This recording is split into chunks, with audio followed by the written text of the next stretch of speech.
మనందరి డిమాండు, మొత్తం హిందూ సమాజం డిమాండ్ ఏమిటంటే, ఈ ట్రస్టులో కూర్చున్న ఈ నాయకులు, అధికారులు, వీరికి గుడితో ఏం సంబంధం?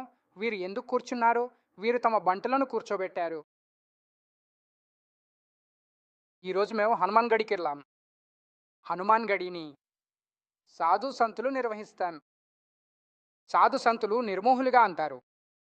వారికి దేంతోనూ సంబంధం ఉండదు. హనుమాన్ గడిలో కోట్లాది రూపాయల విరాళాలు వస్తాయి. ఇప్పటి వరకు ఒక్క పైసా అవినీతి ఆరోపణ కూడా రాలేదు. ఇది దశాబ్దాలుగా, శతాబ్దాలుగా జరుగుతోంది. భగవాన్ రాముడి గుడిని కూడా సాధు సంతులకు, ధర్మాచార్యులకు అప్పగించాలి. ఈ అధికారులు మరియు నాయకులను దీని కబంధ హస్తాల నుండి తొలగించాలి. ఈ ట్రస్ట్లో కేవలం ధర్మాచార్యులను మాత్రమే ఉంచాలి. మరియు నేను ప్రజలకు చెప్పాలనుకుంటున్నాను, ఎవరైతే రాముడికే సొంతం కాలేదు వారు మీకేమవుతారు?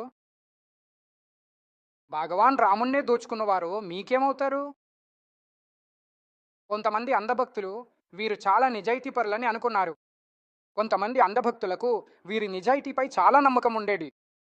ఆ అంధభక్తులు తెలుసుకోవాలి, ఎవరైతే రాముణ్ణే వదలలేదలా వారు దేశాన్ని ఏం వదులుతారు?